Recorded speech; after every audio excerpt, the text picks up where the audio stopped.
Good morning, everyone, and welcome.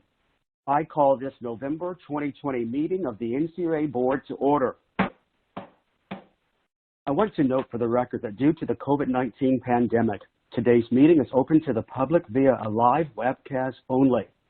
The public may access the meeting by visiting the agency's homepage and clicking on the provided webcast link.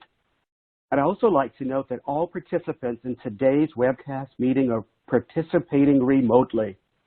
I'd like to thank OCO for their support in making today's remote meeting possible. Last week, former Ncua Chairman Senator Roger W. Jepson passed away in Bettendorf, Iowa, at the age of 91. Fondly remembered as a true gentleman, Senator Jepson was appointed chairman of the Ncua by President Ronald Reagan in 1985 and served in that role until 1993. Well respected throughout the credit union community, Senator Jepson had a distinguished career that included serving as a member of the Iowa Senate, as Lieutenant Governor of Iowa, and as United States Senator from Iowa. While serving as Ncua chairman, he led our agency during a period of great change, overseeing more than 14,000 credit unions nationwide, the conversion of more than 400 state-chartered credit unions to federal insurance coverage, and the adoption of the Camel rating system still used by the agency today. Senator Jepson will be sorely missed, and the thoughts, prayers, and sympathies of Ncua employees, both past and present, are with his family and loved ones during this sad time. Please, everyone, join me for a moment of silence.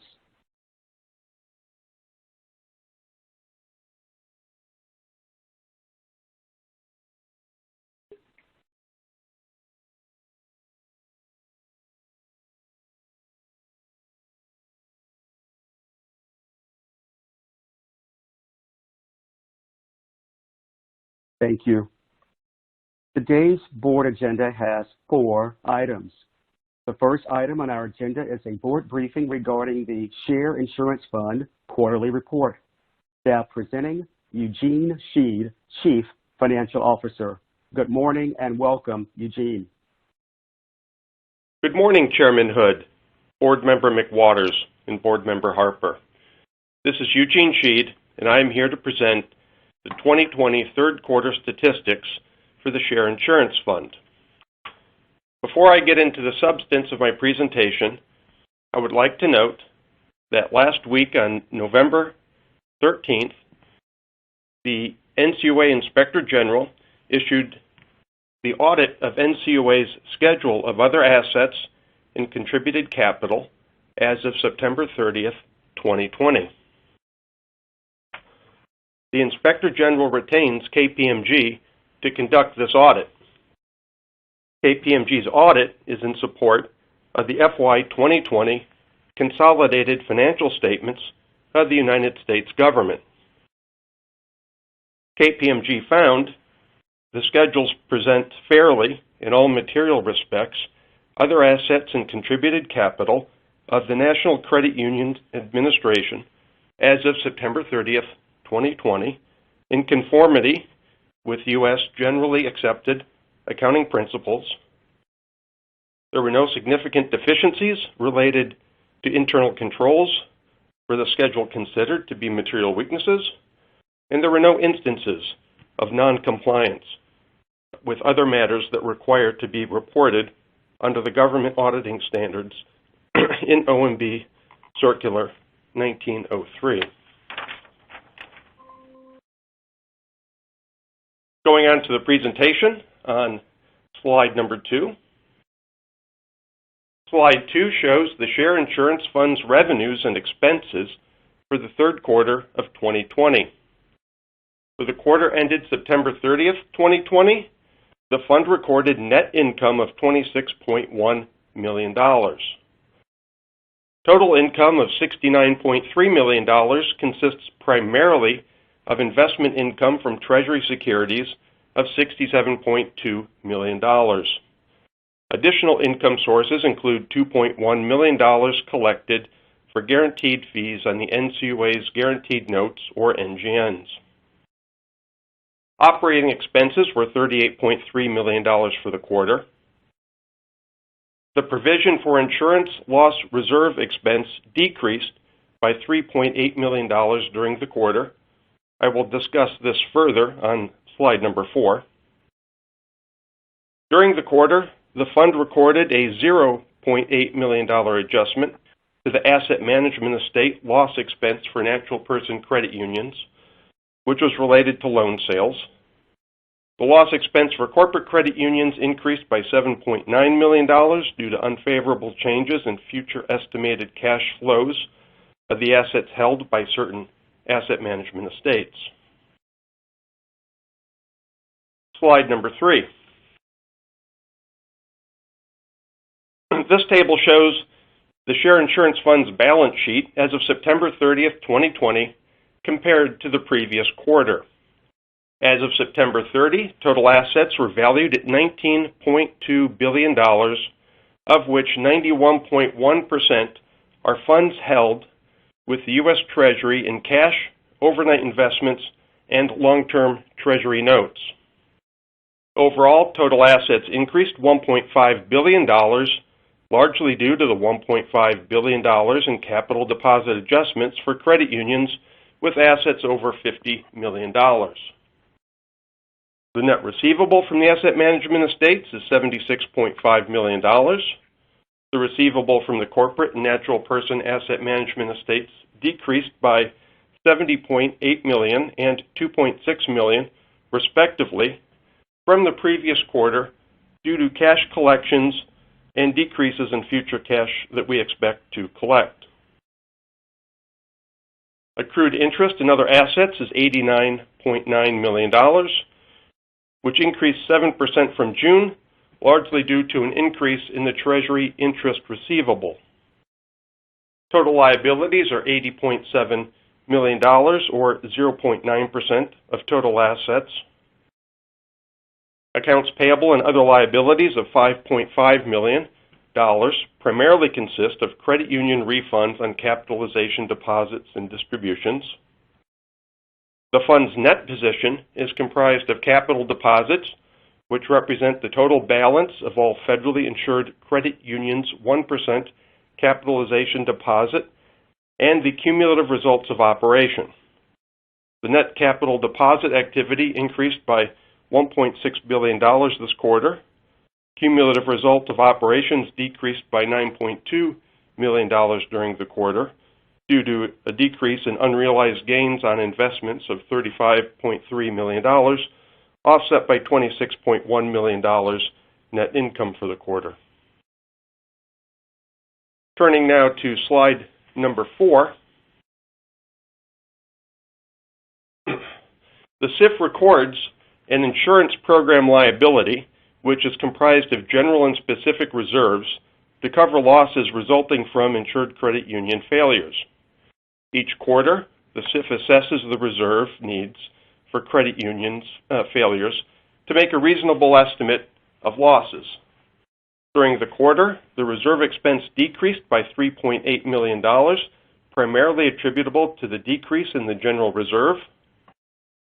Overall SIF reserves decreased during the third quarter from $184 million to $175.2 million. The third quarter reserve consists of $15.5 million for specific reserves and $159.7 million for general reserves. Slide 5. Slide 5, through the third quarter of 2020, there was still just one credit union failure that incurred a loss to the fund. The failure was an involuntary liquidation with a purchase and assumption agreement. The cost of the failure in 2020 was $1.6 million. Fraud was a contributing factor in this failure. Slide number 6. As of September 30th, 2020, the Share Insurance Fund had $16.6 billion at par value invested in Treasury securities with maturities out to August of 2027. The weighted average life of the securities held by the fund is 3 years. The weighted average yield of the securities held by the fund decreased 12 basis points from the last quarter, and it is now 1.51% as of September 30. The lower bar chart shows the cumulative picture of how much of the portfolio will mature over time. About 75% of the portfolio will mature over the next 5 years. During the third quarter of 2020, 6 Treasury notes matured in the amount of $950 million. These securities had yields ranging from 1.32% to 2.87%. Slide number 7. Turning to the equity ratio chart, the current equity ratio is 1.22%, and that is as of June 30th, 2020. Per policy, the equity ratio is updated on a semi-annual basis. The ratio is calculated using an insured share base of $1.4 trillion at June 30, 2020. The blue line running across the chart represents the normal operating level, which remains at 1.38%. The equity ratio will next be updated for the 12/31 presentation. Slide number 8. The next few slides present information related to the industry in terms of Camel ratings. The third quarter Camel data presented on the following 3 slides is current as of September 30th, 2020. Due to the timing of the call report submissions for the third quarter, the total share and asset data is based on the latest information available from the Camel ratings. This data will be revised as of the Q4 report. This slide, number 8, shows the distribution of insured Camel shares by Camel codes from 2014 through the third quarter of 2020. The area graph at the upper portion of the slide. In this upper portion, the red portion of the graph is the percentage of credit union assets that are Camel coded as 4 or 5. The green represents the percentage that is Camel coded 3, and the blue represents the percentage of credit unions that are Camel coded 1 or 2. The chart underneath the graph displays the total number of credit unions by their respective Camel codes. Total shares represented by credit unions that are Camel 4 or 5 is $8.9 billion, or 0.64% of all insured shares. This is a decrease of 4 basis points from the previous quarter. The total shares represented by credit unions that are Camel code 3 are $35.6 billion, or 2.57% of all insured shares. This is a decrease of 24 basis points from the previous quarter. Total shares represented by credit unions that are Camel coded 1 or 2 is $14.7 trillion, or 96.79% of all insured shares. This is an increase of 28 basis points from the previous quarter. Moving on to slide number 9. This slide compares credit unions' Camel code by asset size. Camel 4 and 5 credit unions are shown on the left-hand side, whereas Camel code 3 credit unions are displayed on the right-hand side of the graph. Comparing Camel code 4 and 5 credit unions by asset size from June to September 2020, the number of credit unions with total assets ranging from $10 million to $100 million increased during the quarter. The number of Camel code 4 and 5 credit unions with assets from $100 million to $500 million and those with less than $10 million decreased during the quarter, whereas those with more than $500 million in total assets remained the same during the quarter. The total insured shares decreased during the quarter for credit unions Camel code 4 and 5 from $9.4 billion to $8.9 billion. During the same period, total assets decreased from $10.3 billion to $9.7 billion. Comparing Camel Code 3 credit unions by size from June to September 2020, the number of credit unions in all asset categories decreased during the quarter. For credit unions coded Camel 3, total shares decreased $38.9 billion to $35.6 billion, and total assets decreased from $44.6 billion to $40.6 billion. On slide number 10, we see the distribution of assets in Camel codes. This slide shows the distribution of assets by Camel code from December 2006 through September 2020. As in slide 8, the red portion of the chart is the percentage of total credit union assets that are Camel coded 4 or 5. The green represents the percentage that is Camel code 3, and the blue represents the percentage of credit unions that are Camel coded 1 or 2. The distribution of assets over the last quarter for Camel 1 and 2 credit unions increased from 96.9% to 97.1% of total assets.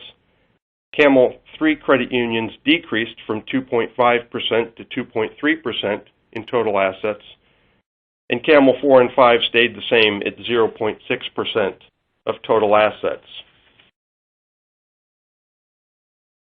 Slide 11. This concludes my presentation, and I will now be happy to answer your questions. Eugene, thank you for your presentation. Quarterly updates on the Share Insurance Fund continue to be an important source of information for the board, along with our public stakeholders, as we anticipate the potential impacts that COVID-19 has on the economy and on the credit union system. These presentations provide transparency into the condition of the fund and provide insight into the overall health of the credit union industry. Again, with this latest quarterly update, we continue to see that the Share Insurance Fund remains strong, as I proudly noted in my congressional testimony last week. I know that the Ncua staff have performed multiple scenario analyses of additional share growth and projected losses to determine under what conditions the Share Insurance Fund's equity ratio might fall below the statutory minimum of 1.20%. The agency will take all necessary action to ensure the Share Insurance Fund remains strong and retains the trust and the confidence of our public. While the Ncua remains above the minimum equity ratio for the Share Insurance Fund, vigilance is needed to manage and monitor this situation. Eugene, I now have a few questions. If you could please go back, I believe it's to slide 3 of the presentation. I believe that's the slide that shows something we discussed at your last quarterly presentation, which is that the Ncua will be going through the process of the semi-annual capitalization deposit, quote-unquote, true-up. Would you give us an update on how this is going, please? Certainly, Mr. Chairman. Yes, as you see on slide number 3, the Ncua had a capitalization deposit receivable recorded as of 9/30. That's the second row of numbers at $1.545 billion. And as of September 30th, that was not yet collected. Since 9/30, and actually as of yesterday, the Ncua's collected from credit unions 99.6% of the amount that we invoiced, with only 7 credit unions outstanding, and that's a total of $6 million. So we have now substantially completed that collection. We continue to follow up with those the 7 credit unions that have yet to submit their 1% adjustment to us, and I expect that we'll close that out very shortly. So back to you, Mr. Chairman. Great, thank you. And then, Eugene, on a final related question, slide 7 continues to show the equity ratio at the 1.22, when, as you've mentioned, we've already collected $1.5 billion. Why is that, and when will the equity ratio next be updated? Yes, sir. So per our policy, we only present the updates to the equity ratio on a semi-annual basis, and that's as of second quarter, June 30. and then at the end of the year, December 31. So even though we have collected the $1.5 billion, which, as you know, effectively works to increase the ratio, we will not formally report again the equity ratio until we report our 12/31 close. Thank you, sir. This is just a timing difference. Yes, sir. Thank you. I have no further questions. I'd like to now recognize Board Member Harper. Thank you, Chairman Hood, and thank you, Eugene, for your quarterly update about the performance of the Share Insurance Fund. I always appreciate the hard work of you and your team in putting these slide decks together. Ensuring the share deposits of members and safeguarding the Share Insurance Fund from losses are two of our most important duties on the Ncua board. When you last briefed the board in September, the news that the Share Insurance Fund's equity ratio had fallen so quickly to 1.22% came as a shock to many. So today's update that the balance of the Share Insurance Fund has grown to $19.2 billion is sure to be widely welcomed. We, however, must remain on guard going forward. The truth is, during 2020, we have experienced a dramatic rise in assets, falling loan demand, compressed interest rates, decreased earnings, and subdued consumer confidence. And with many moving parts, there is continued uncertainty about how the economic effects of the pandemic will unfold over the long term.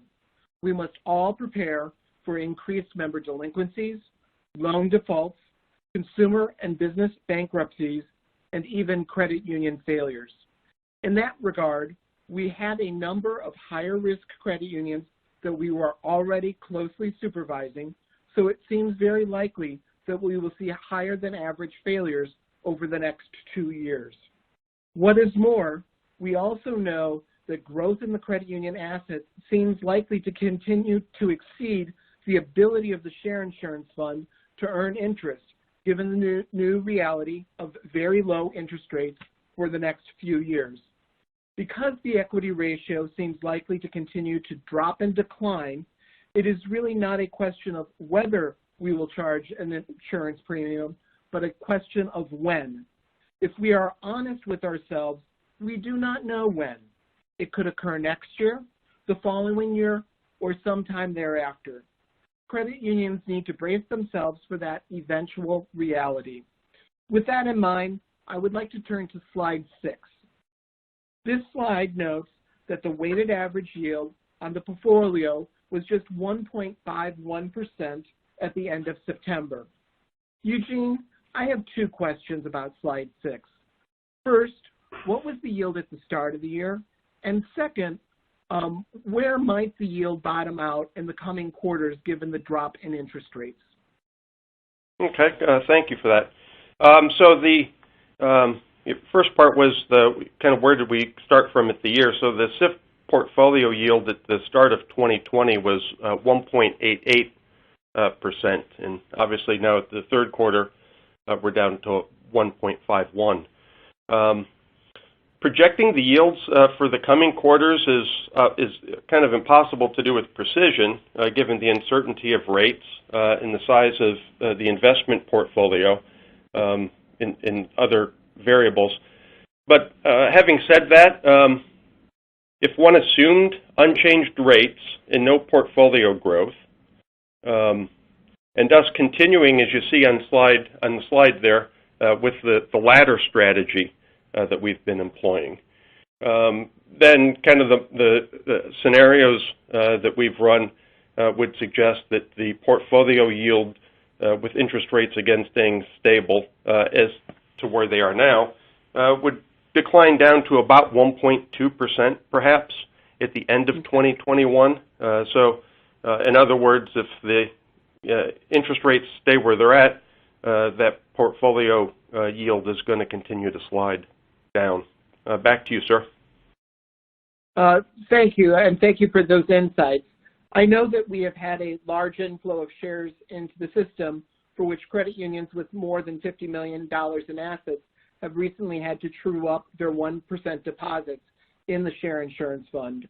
But Eugene, With such a significant decline in interest rates, how much less do you anticipate the share insurance fund earning in total interest per quarter between the start of the year and at the 1.22% yield that you have suggested, assuming that the balance in the fund continues to be $19.2 billion? Yeah, so you're kind of looking at different scenarios for what might happen to the investment portfolio income, and sort of, kind of assessing where it may go, and kind of at what point would it possibly get to a level of, say, around 1%. The portfolio dropping down that low, could happen if rates and everything else stays equal around 2023. And if we assume those rates are unchanged, and again, the continuation of policies like the 7-year ladder strategy, then the future point might be, where we'd expect the income, the quarterly income to fall, I think, between 25 to $35 million per quarter if we went down as low as a 1% weighted average return. But again, there's several variables at play there. Back to you, sir. Sure. And I appreciate that. But if I understand you correctly, Eugene, we should expect to earn much less than we have earned in the past. Is that the case? Yeah. It would. We'd be coming down, like I said, around 25 to 35 $1 million per quarter. Again, depending on exactly where the kind of how the investment yield plays out and the size of the fund. Thank you, Eugene. Finally, I would like to reiterate to everyone following today's proceedings about the parameters when the Ncua board may act and must act to charge a premium. Eugene, when must the Ncua board charge a share insurance fund premium? Premium would have to be considered when we either the equity ratio falls below 1.2% or is projected in the near term to fall below 1.2%. Thank you. And Eugene, can you remind me, when may the Ncua board charge a premium? I believe the board may do it when it's between 1.2% and 1.3%.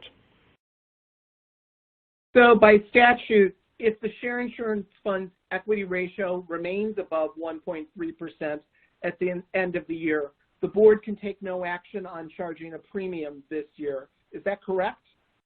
That is correct. Okay.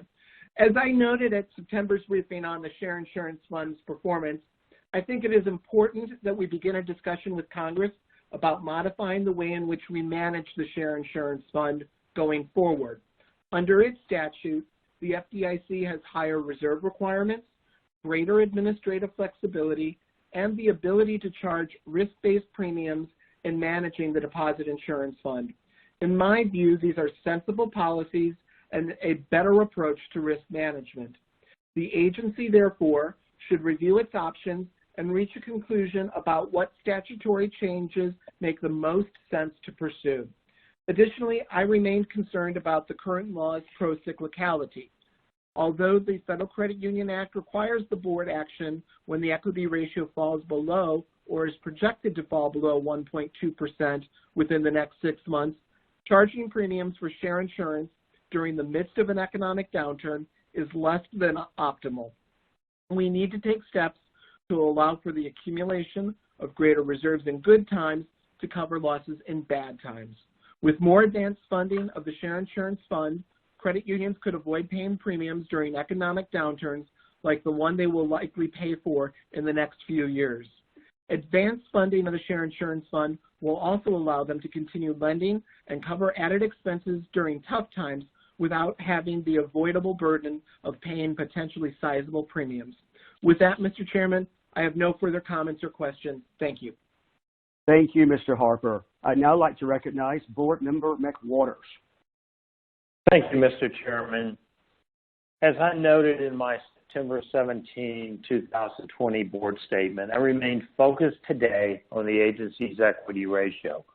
My concern continues into 2021 and is driven by a repeat of the share growth 1% capital deposit timing mismatch, plus, more importantly, the potential decrease in the numerator of the equity ratio fraction caused by COVID-19 related and other credit union losses and failures, and the continuation of the low interest rate environment. The latter two issues may not reverse by the end of 2021, as the resolution is dependent upon the underlying financial strength of the credit union system, the overall health of the economy, and monetary policy.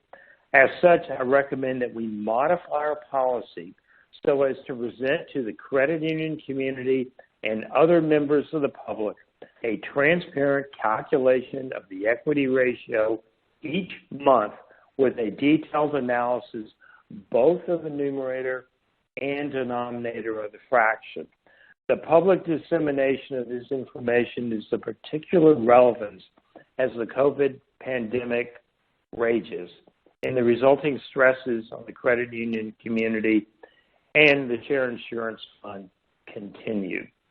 The Ncua should also work with all constituencies of the credit union community to address these critical issues in a transparent manner so as to mitigate the need for future premium assessments, particularly during the period in which credit unions are operating with the negative economic consequences of the pandemic.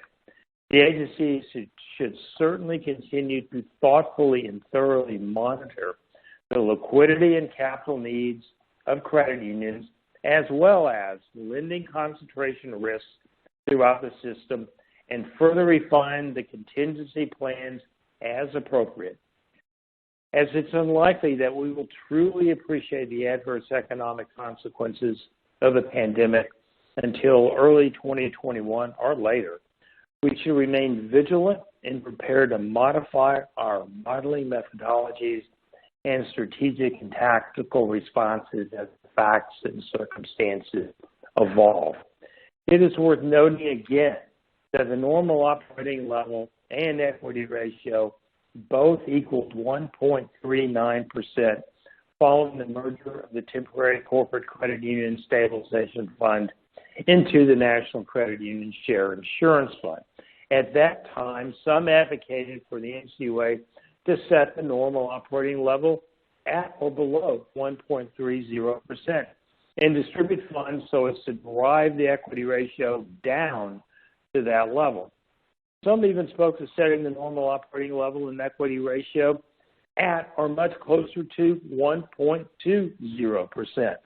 If the board had voted to follow that approach, the equity ratio would surely have fallen to well below 1.20% by now, with a heightened likelihood of material credit union premium assessments.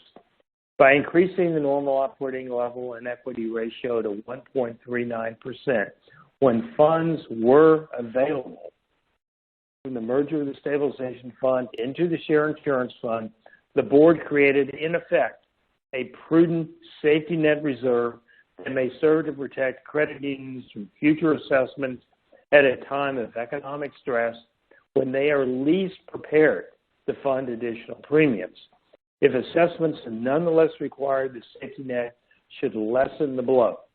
These reserves were designed and implemented to protect against adverse consequences arising from credit union losses and failures, economic downturns, unknown unknowns, and black swan events such as the COVID-19 pandemic. It's fortunate that the reserves have been available to the agency and the credit union system during the pandemic. Thank you, Mr. Chairman. I have no questions. Thank you, Mr. McWaters. The second item on our agenda today is a board briefing regarding credit union diversity and the 2019 Credit Union Diversity Self-Assessment. Staff presenting, Monica Davey, Director, Office of Minority and Women Inclusion. Good morning and welcome, Monica. Good morning, good morning. Good morning, Chairman Hood, Board Member McWaters, and Board Member Harper. Again, this is Monica Davey from the Office of Minority and Women Inclusion. Thank you so much for this opportunity to brief you today on the state of diversity, equity, and inclusion in the credit union system. As all of you know, because you are all individually and jointly supportive of DEI, it makes good business sense to prioritize diversity, equity, and inclusion within any organization. The research on this point is clear. Diverse and inclusive organizations outperform homogeneous organizations. As such, a diverse and inclusive credit union system will better serve the over 120 million members that depend on the diversity of the industry's products, as well as the equitable and inclusive treatment of credit union members. In its most basic application, diversity, equity, and inclusion contribute to a safe and sound credit union system and one where credit union members are protected. For brief background purposes, and as noted on slide 2, the Dodd-Frank Wall Street Reform and Consumer Protection Act was enacted into law in 2010, creating the Office of Minority and Women Inclusion. Section 342 of the Act requires OMWI to develop diversity standards for assessing the diversity policies and practices in credit unions. The Ncua worked with other OMWI offices to develop the joint standards that can be seen on slide 3. The broad standards are organizational commitment to diversity and inclusion, workforce profile and employment practices, procurement and business practices or supplier diversity, practices to promote transparency of organizational diversity and inclusion, and then finally, monitoring and assessment of diversity policy and practices. In addition to the joint standards, the Ncua created best practices published in 2016 by which credit unions could assess their policies and practices based on these broad joint standards. The list of best practices can be found in the appendix. However, as an example, under the first standard of organizational commitment, having a written policy statement approved by leadership and a senior official overseeing diversity are considered best practices. To promote transparency of diversity and inclusion, one of the best practices is making that diversity policy statement public on the credit union's website. Every year since 2016, we ask credit unions to use the voluntary credit union diversity self-assessment to assess their diversity policies and practices. This online tool, as seen on slide 4, is accessed through ncua.gov and may be utilized throughout the year. The credit union representative that completes the assessment simply inputs their credit union charter number, and the remaining fields will self-populate based on the information that we already have from their profiles in the call report. As seen on slide 5, the responding credit union only answers in the affirmative for a policy or practice that their credit union has. The final portions of the assessment, as demonstrated on slide 6, allow credit unions to provide their demographic workforce data. For credit unions with 100 or more employees, this data request mirrors what credit unions, like every other employer with 100 or more employees. Hello? Yes, Monica, welcome back. I am so sorry. Our power went off in the central office, and I had to dial back in. I apologize. Well, we're delighted to have you back, so please, you may continue. Okay. All right. Ever since 2016, we asked credit unions to use the voluntary credit union diversity self-assessment to assess their diversity policies and practices. This online tool, as seen on slide 4, is accessed through ncua.gov and may be utilized throughout the year. The credit union representative that completes the assessment inputs their credit union charter number, and the remaining fields will self-populate based on the information that we already have from their profiles in the call report. As seen on slide 5, the responding credit union only answers in the affirmative for policy or practice that their credit union has. The final portions of the assessment, as seen on slide 6, allows credit unions to provide their demographic workforce data. For credit unions with 100 or more employees, the data request mirrors what credit unions, like every other employer with 100 or more employees, are required to provide to the EEOC in their annual EEO-1 report. As demonstrated on slide 7, Credit unions are also able to enter their supplier diversity data. I would like to underscore that the submission of the self-assessment is completely voluntary. All responses are reported in aggregate and remain anonymous. Examiners do not have access to these results, and the submissions have no impact on a credit union's examination or Camel rating. Our collection period is year-round. However, we receive most of the submissions between November and January. After each collection, we publish a results report. As shown on slide 8, the 2019 results report will be issued today after the board meeting and accessible through our Ncua.gov website. Again, we only report the results in aggregate format and no credit union is identified. I will now share results from the last 4 years of submissions and highlight the 2019 results. As seen on slide 9, during 2016, our first year requesting submissions, Ncua received 35 assessments from credit unions. I will note here that the Ncua was the first of the financial regulators to collect this data. Our sister agencies all started their collections at least a year after the Ncua. The next year, in 2017, we received submissions from 64 federally insured credit unions. The following year, in 2018, that number grew to 81, and then finally this past year, in 2019, we had 118 submissions. Next to each joint standard, the chart displays the percentage of submitting credit unions that answered in the affirmative to the list of best practices. For instance, in 2019, 56% of the credit unions that submitted the self-assessment reported leadership commitment to diversity and inclusion. Slide 9 also demonstrates that while we have a very small number of credit unions that submit their assessments, we have seen a steady increase in total submissions every year. When analyzing what percentage of federally insured credit unions submit their assessments, even in 2019, our highest year of submissions, 118 credit unions only account for 2.3% of the total credit union population. However, when accounting for asset size or the number of employees, the rate of submission is higher. As seen on slide 10, when distinguishing by asset size, in 2019, 32 credit unions, or 9.7% of all federally insured credit unions with assets of $1 billion or more, submitted self-assessments. Slide 11 also demonstrates that when analyzing credit unions by the number of employees, the response rates are higher. For instance, with respect to credit unions with 500 or more employees, Ncua had a 10.4% response rate, or 11 credit unions. Similarly, with respect to credit unions with 101 to 500 employees, Ncua received an 8.2% response rate, or 48 credit unions. Again, while submissions from credit unions are still very low, the steady increase is a positive trend. Credit unions that have utilized this tool over multiple years have exhibited continuous improvement. Slide 12 demonstrates that for those 7 credit unions that submitted assessments all 4 years, their affirmative responses increased significantly, with leadership commitment going from 71% in 2016 to 80% in 2019.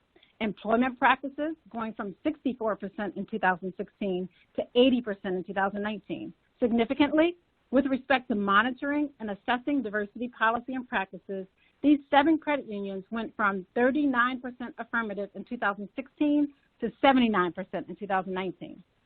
Due to the low number of affirmative responses in the area of supplier diversity, the Ncua issued a credit union guide to supplier diversity in 2018, as seen on slide 13. This guide provided a roadmap for credit unions who were interested in starting supplier diversity programs. More detailed analysis of multi-year submitters can be found in the appendix. So yes, these numbers are small, but as diversity professionals will tell you, that work in this space is a journey, and organizations will not change overnight. It is clear, however, despite the small numbers, that credit unions, when intentional in their focus on monitoring and assessing their diversity policies and practice, utilize more and more of the best practices over time.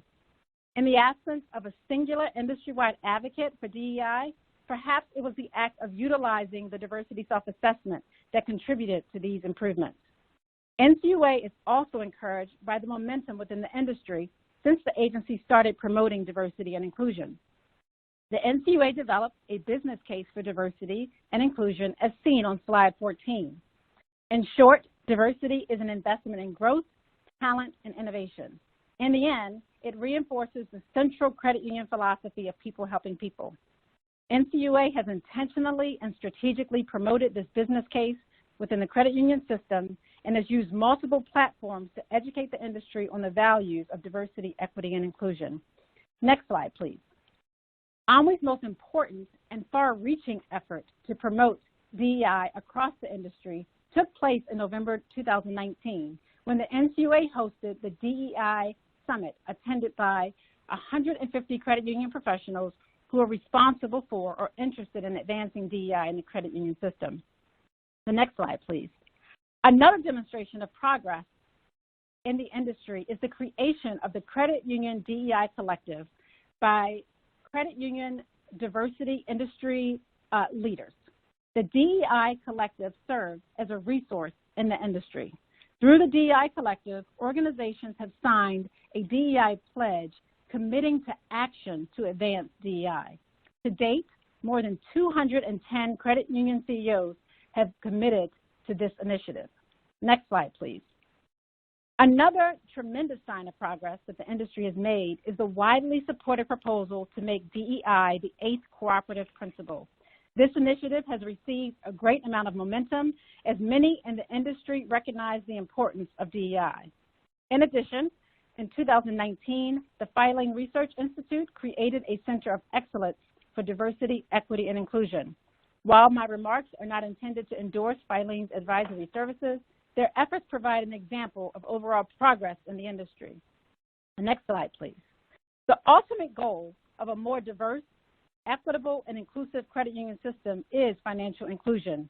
This year, with the launch of the Chairman's Access Initiative, we can further the message of the value of DEI. A strategic focus on DEI will allow credit unions to better understand and serve their members and reach those untapped markets within their communities and fields of membership that are underserved or unserved. Next slide, please. In conclusion, recent events like the killing of George Floyd and focus on racial justice have caused both our country and the credit union system to take another look and perhaps begin to prioritize diversity, equity, and inclusion.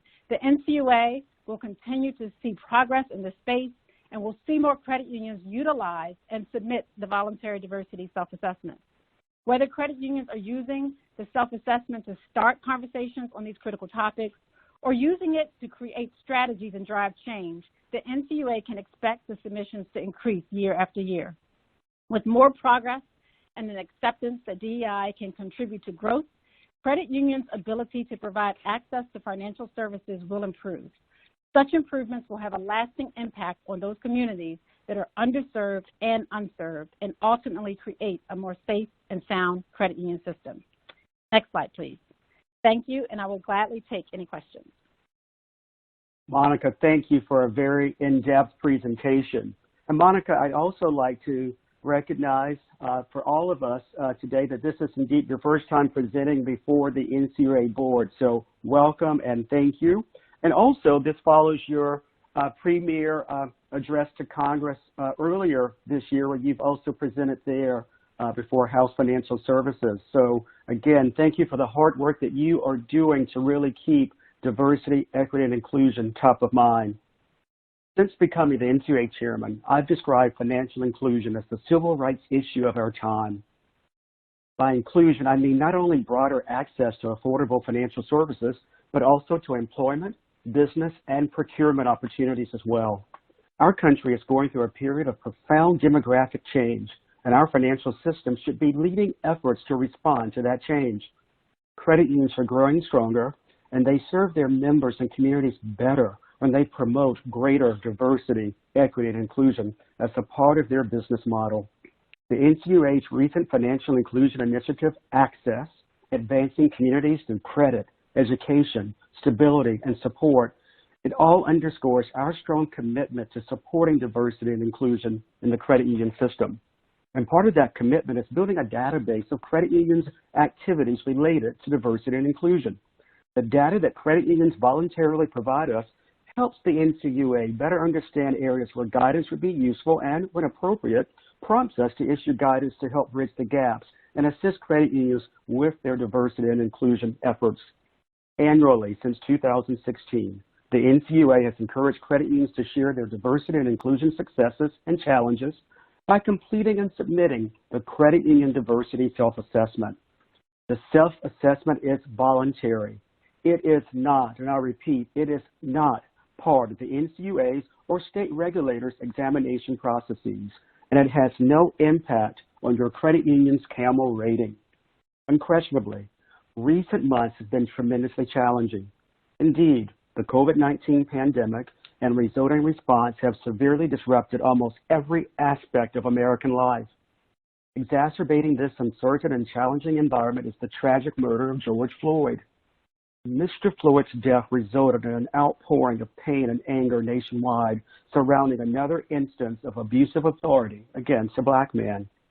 At the same time, however, I am heartened by the responses from so many in the credit union community.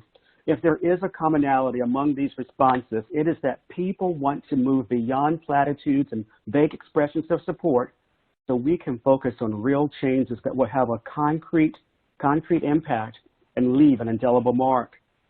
To that end, participation in the NCUA's annual voluntary credit union diversity self-assessment is a small, but nonetheless, a very important step. The self-assessment is a tool that contains proven best practices and serves as a tool to both assess and guide your credit union's diversity and inclusion efforts. The self-assessment can be accessed directly at cudiversity.ncua.gov. Once received, the NCUA aggregates the data and issues an annual report on the state of diversity, equity, and inclusion throughout the industry, without identifying any single respondent. Based on the state of the industry, the NCUA also creates and makes available resources that credit unions can use to address diversity, equity, and inclusion in the industry. Last year, 118 credit unions completed the annual voluntary credit union diversity self-assessment, and in the prior year, 81 credit unions participated. Though this represents a slight year-over-year progress, it's not as good as I'd like to see, especially knowing that we oversee roughly 5,164 credit unions. I then encourage the industry to take this small step to show your commitment to diversity and inclusion. With that being said, Monica, I do have one question for you. I know credit unions have expressed apprehension in completing the assessment. How are we really making sure that they know that there are no right or wrong answers to the assessment and that the answers did not count against their Camel ratings? Thank you so much for that question, Chairman Hood. It's one that I get often when I go out and speak in the industry. I use every opportunity that I can to make it clear that this is separate and apart from the examination process. Again, as I mentioned in my remarks, the examiners do not have access to this data at all. It's something that is completely held within the Office of Minority and Women Inclusion and in OCIO. I think that what we can do is just to continue to put forth that message that it has nothing to do with their examination and ask credit unions to understand the value of DEI so that they will want to use the self-assessment on their own personal journeys in the space. Thank you, Monica. I have no further questions. I'd now like to recognize Board Member Harper. Thank you, Mr. Chairman. And Monica, thank you for your presentation on the state of the credit union industry's diversity and the results of the 2019 Voluntary Credit Union Diversity Self-Assessment. I am very grateful for everything that you and your team in the Office of Minority and Women Inclusion do to cultivate diversity, equity, inclusion, and belonging at the NCUA and within the credit union system. Your work has demonstrated in a very real way that diverse perspectives, skills, and talents of a workforce are valuable. What is more, your work shows diversity is also a strength that the NCUA and credit unions must nurture. These are just two reasons why I am fully committed to investing in diversity, equity, inclusion, and belonging. Nurturing diversity, equity, inclusion, and belonging is also the right thing to do for our agency, the credit union system, and our nation. It is also why when I speak with credit unions, I keep emphasizing that diversity, equity, inclusion, and belonging are vital to strategy, sustainable growth, innovation, talent acquisition, employee retention, and increasing a credit union's ability to add members and create new products. I also regularly recommend that a credit union begin its investment in diversity, equity, inclusion, and belonging by taking the NCUA Voluntary Diversity Self-Assessment. Credit unions I have visited have used the voluntary self-assessment to establish plans of action, such as the commitment to develop new products and services aimed at addressing the needs of communities of color, increasing investment in under-resourced areas, and improving community marketing and outreach. One of the best credit union diversity epiphanies that I have witnessed occurred last year. I met with the leadership team of a billion-dollar credit union, and I shared the diversity self-assessment tool with them.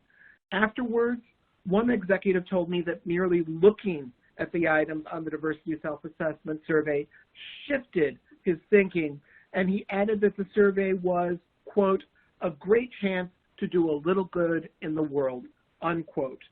Unfortunately, as you and the chairman have pointed out, not all credit unions are of this mindset, and I have heard from some who fear that NCUA examiners will have access to the information contained in the voluntary self-assessment, and that information could negatively affect their exams. Monica, I view one of my responsibilities on the NCUA board as making all credit unions more comfortable with taking the voluntary self-assessment. Would you please tell us in detail who has access to the survey data and how it is used? Sure. Thank you so much for that question. There are two staff members within OMWI that have access to the data. It's one person who does our data analysis, and the other person is our credit union diversity program manager, and then one staff member in OCIO that has access to the raw data. Even I don't see the names of the credit unions in the analysis that I receive from my program manager unless I ask for a special report. No examiners or field staff or anyone outside of OMWI or OCIO have access to this data. The only thing that we do with the data when we get it is we analyze it in aggregate form without the names of any credit unions. We put together a report. As I mentioned, that report is going to be released today, the results report. And then we do an analysis in our annual report to Congress. And again, when we do that reporting, no credit unions are identified as well. Thank you so much for the question. That's really helpful, Monica, to know that we have firewalls built in so that information stays where it's needed but doesn't get out into our exam program. What more would you recommend the NCUA board do to encourage credit unions to participate in the self-assessment, Monica? I know that you said that we only had 118 credit unions, or 2.3% of the industry participate last year. What more can we do? Thank you so much for that question. First of all, I think that you all should continue to do what you have been doing over the past year and 2 years, promoting the usefulness of the tool and promoting the importance of diversity, equity, and inclusion, and thank you for adding belonging. In addition, I think we should consider the idea that was proposed a few board meetings ago about reducing the operating fee after we receive feedback from the industry. And another idea that we have been tossing around within my office is exploring the concept of a third-party neutral to collect the data on behalf of the NCUA. And we maintain our statutory responsibility to analyze that data. Allowing a third-party neutral to collect the data may remove that barrier of a lack of trust that the industry has. Again, this is an idea that we would need to explore more and flesh it out, but I think that we should explore it. Thank you for that question. Thank you, Monica, and I agree that we should explore that idea further. Shifting gears, I want to drill down on the trends we see in slide 9. On its face, the slide shows that the trend lines in diversity self-assessment standards are mostly flat or declining. Monica, is this something about which we should be concerned?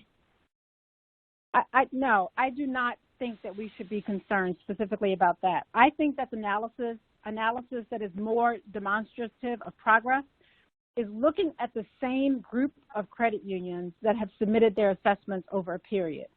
So like the 7 credit unions that I discussed on slide 12, or those other credit unions in the appendix on slide 29, that gives a more accurate measure of the progress.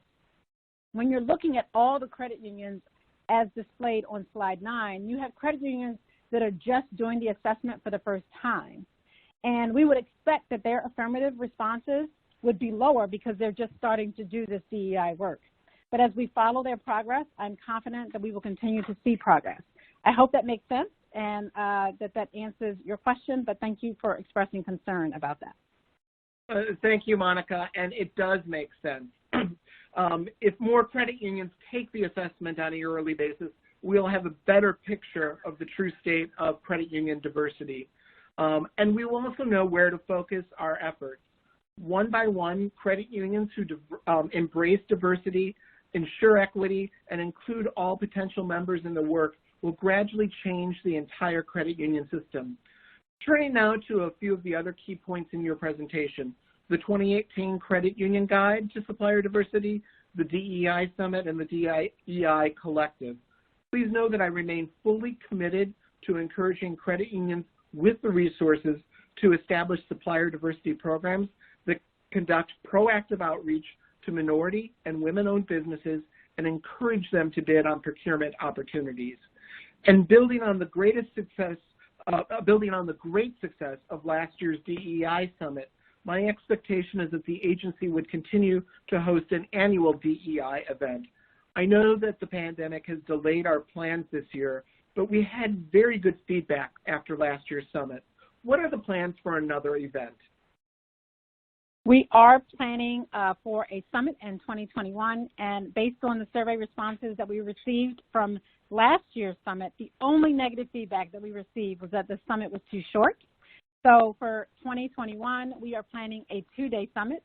It will more than likely be virtual or some hybrid model of a virtual event, but we do plan to have a summit in 2021. Thank you so much for that question.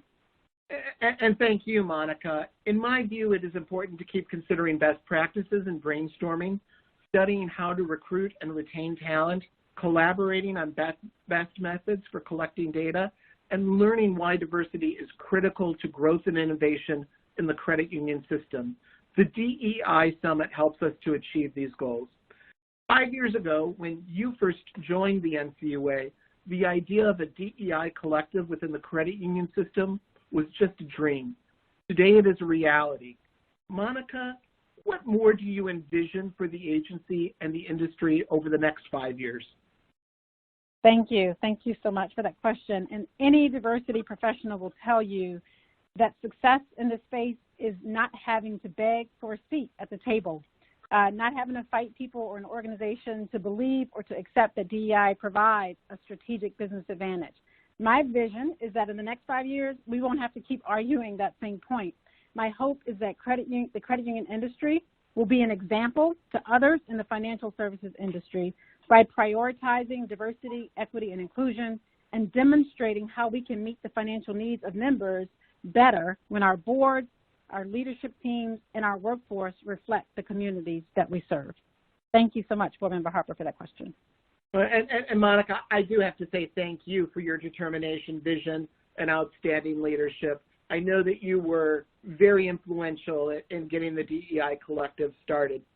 In the years ahead of us, we will also have the chance to double down on equity and advance diversity and belonging within the NCUA and the entire credit union system. As we strategize how to further progress in this area, what are some of the best practices for organizations committed to diversity, equity, and inclusion and belonging to focus on?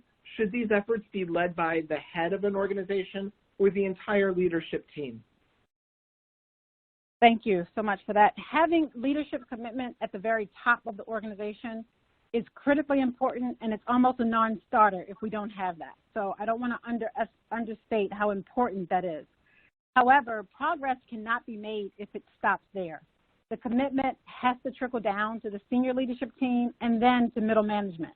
Oftentimes, you can get buy-in from senior leadership, but then it stops there. Creating an organizational culture that values DEI takes everyone in the organization. In the diversity space, we often refer to middle management as the frozen middle. Many times, you get the commitment at the top, you get the senior leadership, but then it stops with middle management. It is critical that this commitment goes from the top and all the way through middle management. Employees won't feel it, and change will not come if the commitment is only at the very top. So hopefully that answered your question. Yeah, those are really great observations. As you noted, a diverse leadership team in your presentation and workforce are necessary for any systemic change to take hold. Monica, what more can we do to change culture? Thank you for that. Changing a corporate culture is extremely hard. It takes time, a lot of time, and a lot of patience, but it also takes a lot of introspection. To achieve culture change, you have to first examine the culture that you currently have, and then identify a culture that you want. Examining culture that you have is probably the hardest part, but it's critical to involve employee perspective when you're doing that analysis, and it's the frontline employees that can provide the most accurate picture of your current organizational culture.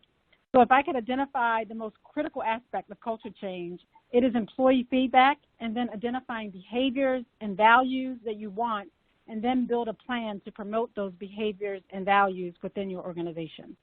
Thank you so much for that question. And thank you for those insights. Monica, I do want to emphasize that you can count on me to continue making all decisions through the lens of diversity, equity, inclusion, and belonging, and I will continue to encourage other leaders in the credit union system to do the same. In doing so, we will be following the timeless call to action that John Lennon offered us in his song, Imagine. I hope someday you'll join us and the world will be as one. As a leader in this agency, I commit to doing more than just hope. I commit to action and to being a steadfast advocate for diversity, equity, and inclusion and belonging when I speak and when I act. Thank you, Mr. Chairman. I have no further comments or questions. Great. Thank you, Mr. Harper. I'd now like to recognize Board Member McWaters. Thank you, Mr. Chairman, and thank you, Monica, for your remarks this morning and for your recent congressional testimony. As I recently stated in an op-ed, it is encouraging to note that the Ncua, with the assistance of you, Monica Davey, and your excellent OMWI staff, endeavors each day to create and nurture a culture of diversity, equity, and inclusion within the agency and the credit union community. While we can't solve all of the DEI-related issues today, we can, working together, help to build a culture with zero tolerance for any discrimination based on race, ethnicity, religion, disability, sexual orientation, and gender that regrettably continues within our society today. I strongly support the agency's OMWI program and its mission to enhance DEI throughout the agency and the credit union community. I also wish to note the creation of the Credit Union Diversity, Equity, and Inclusion Collective. I encourage members of the credit union community to review the collective's website at cudeicollective.org and consider taking the pledge. Monica, I have a couple of questions here, if you could help me out with. Why do you think, what's your theory as to why only a small percentage, I'm hearing around 2% or so, of credit unions are submitting the self-assessment survey? Thank you so much for that question, Board Member McWaters. I've heard three main reasons why. The first and probably the most frequent one I've heard is that credit unions just don't trust us as their regulator with this information. They believe it's going to somehow get associated with their examinations and they'll get dinged for it. The second, probably most prominent reason is that credit unions just aren't happy where they are with respect to diversity and inclusion, and they want to wait until they improve to share this information with us. And then probably the third most frequent reason I hear is that because it's not mandatory and they have so many other things on their plate, that it's just not something that they make a priority. Thank you for that question. Okay, thank you. Those make sense to me. It's very difficult for me to address the latter two responses, but the first one troubles me, that don't trust us. Okay, let's just accept that for what it is. Is there a way around that? For example, could we retain a third party to gather this information? Again, it's all voluntary, but to gather the information and then provide it to us on a no-names basis. Therefore, that would maintain the confidentiality and that it can't somehow leak out or cross from one department to another in the agency, which I think is probably getting to the trust issue. But, I mean, is it possible to go to a third party and ask for some assistance? I believe that that would be possible. I think that's something that we could consider. I think that when you look at the statute, our statutory responsibility is to assess diversity policies and practices in the industry. It doesn't say we necessarily have to collect it. So I think it's definitely something that we should explore within the industry and even determining with our legal team whether or not we would be meeting our statutory responsibility if we would take that approach. Thank you so much. Okay, that makes sense to me. I think it's important to at least follow up on that and determine whether or not we can do it. And number two is whether or not we should do it if we are committed to. Monica, what resources do you think the credit unions need from us with respect to DEI? We have enormous resources. You have enormous talent within your department. And sometimes I get the feeling that that is not being shared as proactively as it could be with positive results that could follow. Because there may be credit unions out there, in fact, I feel confident they are, that they listen to this and they say, oh, yeah, I want to get involved in that. I just don't know how to do it. And then that goes to your third point, oh, by the way, I'm super busy. So if there's a way we could be of some assistance, I think that would be, or more assistance, I should say, I think that would be wonderful. Sure. Thank you so much for that question. I think you're absolutely right. Many credit unions, because of their size, because they just haven't exercised a lot in this space, they just don't know where to start. I get calls all the time asking for resources, just helping them to figure out where to start. So I believe that as an agency, we could be helpful to credit unions by providing them with those types of resources, just giving them resources of how to start, how to do a policy statement, like we did in 2018, a guide for how to start a supplier diversity program. That's something that I believe that in the future years we could do more of that to help credit unions who want to do more in this space. Okay, thank you. It's very helpful. You know, in transparency, I think it's important, and we're asking credit unions to complete a self-assessment. What if we turn the mirror on ourselves? Do we hold ourselves to these same implicit standards that are within the self-assessment survey? How would we be viewed if we looked at ourselves after completing a survey? Sure. Thank you so much for that. I think it's a very, very important question. If we are going to assess the industry, we have to hold ourselves to the same standards. And I think we do. We assess what we have going on in the diversity, equity, and inclusion space on a yearly basis. We do it in multiple avenues. We do it through our EOC Management Directive 715 report. We also look at best practices that are in the self-assessment, and always initiate new programs so that we can move the needle more even within Ncua. We also have a 5-year diversity and inclusion strategic plan that lays out initiatives that we take on year after year to make sure that we are improving in this space. So thank you so much for that question. Okay, thank you. Thank you. Let me ask you this. You know, we're coming up on the Ncua budget, and you know, what more should we be doing as an agency to enhance DEI? Are we properly staffed? Do we have the resources necessary to be of assistance? Sure. Thank you so much for that question. I think that making sure that our leadership team owns what we're trying to do in the space is critically important. We have adopted the Diversity, Equity, and Inclusion Strategic Plan as the agency strategic plan. I think that that's critical. And the fact that we own that plan as an agency is critically important.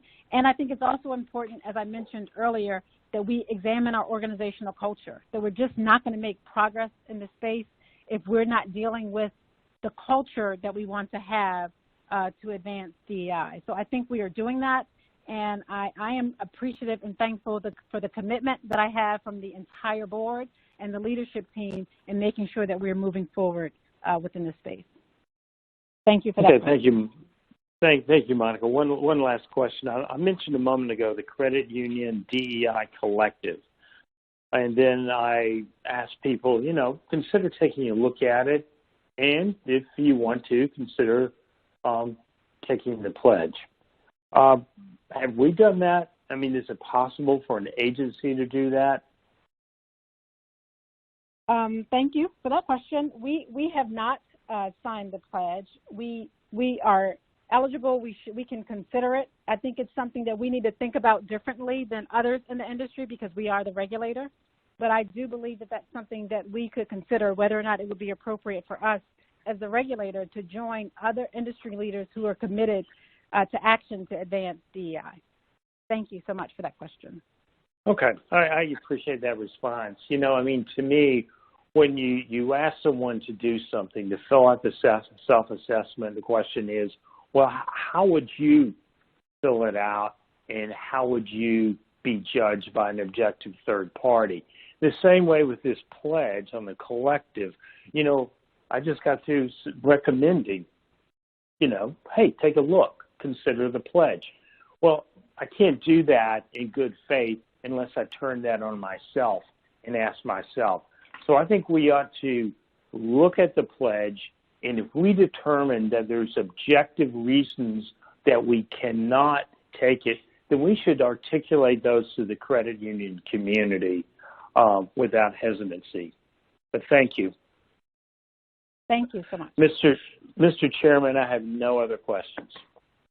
Great. Thank you, Mr. McWaters.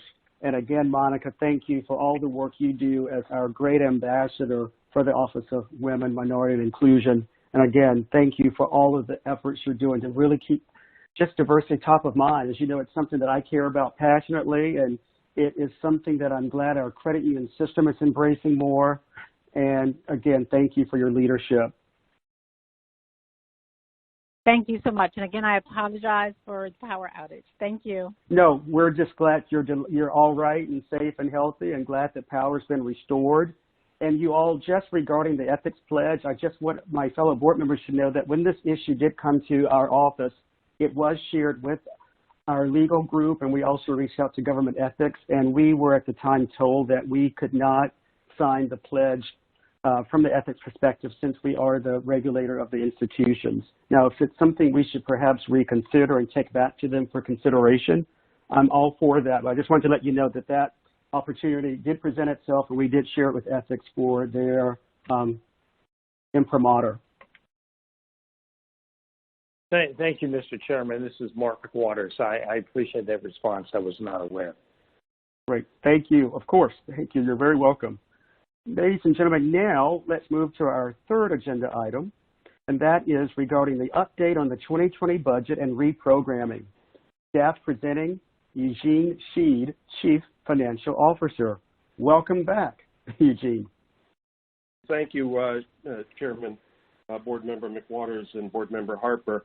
I will now present an update to the NCOA's 2020 budget and a proposed reprogramming of funds from within the 2020 budget to meet urgent program funding needs. In this discussion, I will provide an update to the information that I presented at the NCOA, to the NCOA board at the July board meeting regarding the agenda item on the mid-session budget review. The status updates and revises certain information that I presented as a part of the mid-session budget review. As I will outline in this presentation, we estimate an increase in the budgetary surplus for 2020, largely due to COVID-related off-site work, partially offset by increased COVID-related expenses. The impact of the off-site work situation comes with travel-related savings that are partially offset by some modest additional operating expenses. In this presentation, I seek the board's approval for changes to the 2020 budget plan. Next slide. Slide 2 presents an updated surplus estimate as a result of the NCOA shift to off-site work at the outset of the COVID-19 pandemic. The NCOA's largest reduction in operating costs is associated with reduced staff travel. The board approved the 2020 travel budget that totaled $27.4 million. We anticipate that at least $18 million of that will be unspent at the end of the year for travel-related expenses. And additionally, we project lower ancillary facilities-related and operational costs of almost $300,000 due to lower building occupancy and reduced expenses such as utilities and parking. Combined, this is at least an $18.3 million in lower 2020 operating costs due to the off-site work. Slide 3. Slide number 3 presents the proposed budget reallocation for 2020. As I've already stated, the operational response to COVID comes with a mix of lower expenses in categories such as travel and building operations, but it also increases certain agency expenses. The net is an overall budget surplus projected for 2020. As already noted and shown on this slide, we project the budget surplus in travel and other ancillary expenses shown in the table that total $18.3 million. This is an increase from my July presentation when I reported a projected surplus of $13 million in travel expenses. As the year has progressed and we continue in the off-site work situation, the surplus has increased. Working down the entries on the table on slide number 3, you can see that the NCOA has already reallocated $3.5 million for largely COVID-related expenses this year. Most of this was discussed in my July presentation, although some of the specific amounts have changed. Unpacking this $3.5 million figure a little bit more, $2.1 million is associated with the disbursement of a portion of the NCOA's accrued liability associated with employee leave in 2020, which we discussed at the July board meeting, and is down substantially from the July estimate of $4.5 million. Also comprising the $3.5 million is $1 million for increased expenses due to various telecommunications and supply expenses for employees working off-site, and central costs for certain licensing and facilities expenses due to COVID, which we've already incurred. And finally, $400,000 of the $3.5 million adjustment that's already been made is for contracts and other budgetary adjustments, including increases for things such as security contracts and Section 508 compliance. Net of the $3.5 million already reallocated, the remaining estimate shown on this slide is $14.7 million. I will detail in the following 2 slides the plans for spending a portion of the projected budget surplus. Accounting for the proposed items that I am about to discuss, there remains a 2020 projected surplus of nearly $10.4 million shown on the bottom of the slide. This $10.4 million surplus will be addressed in conjunction with the 2021 budget, which we will discuss further in December. Slide number 4.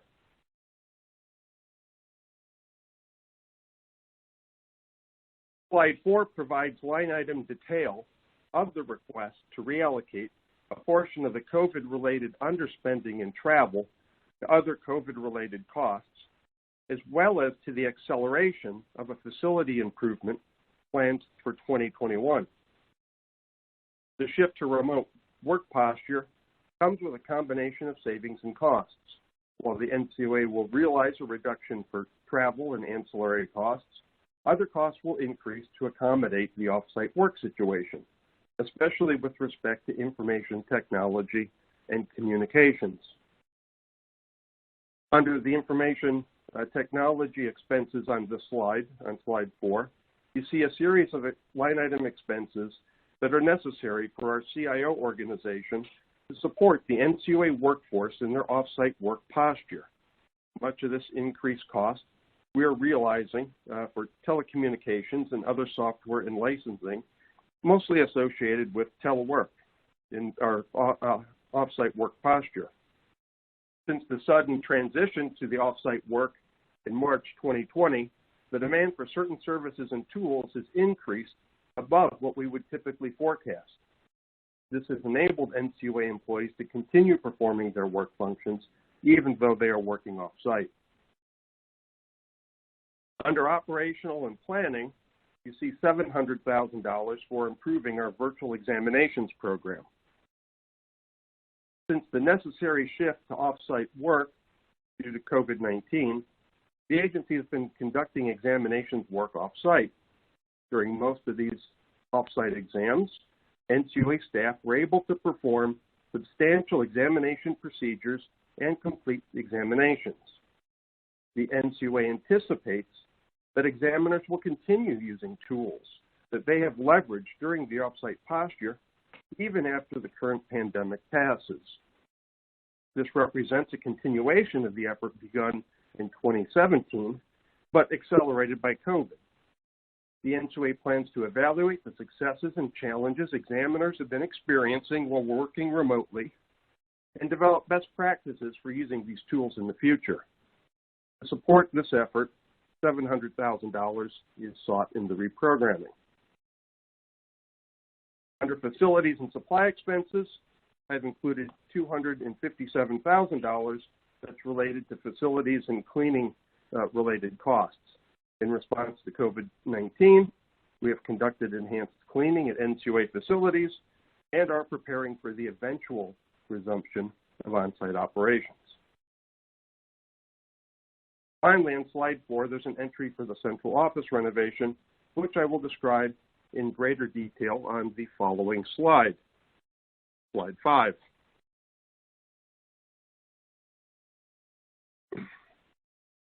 Looking at slide 5, we describe the opportunity that we have to pull forward the final phase of a facilities modernization project that was budgeted for 2021.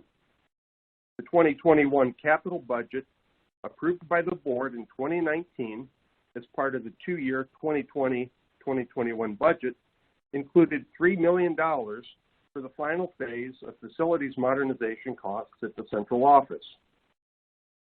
Many of these areas in the central office are nearing 30 years old and have not been substantially updated in decades.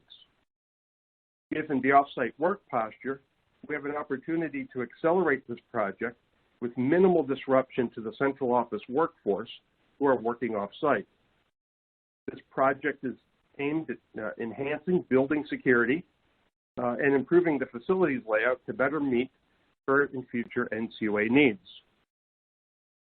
Approving this portion of the request would realize a few objectives. First, it would lower the 2021 capital budget by $3 million, as reflected in the staff draft budget that was published last week. If this is approved, we would forgo the planned $3 million in the 2021 capital budget. Accelerating this project helps us to terminate a $600,000 lease that we would otherwise have budgeted for in 2021 and forgoing rental space in Alexandria, Virginia, by accelerating the timing and the completion of this renovation project.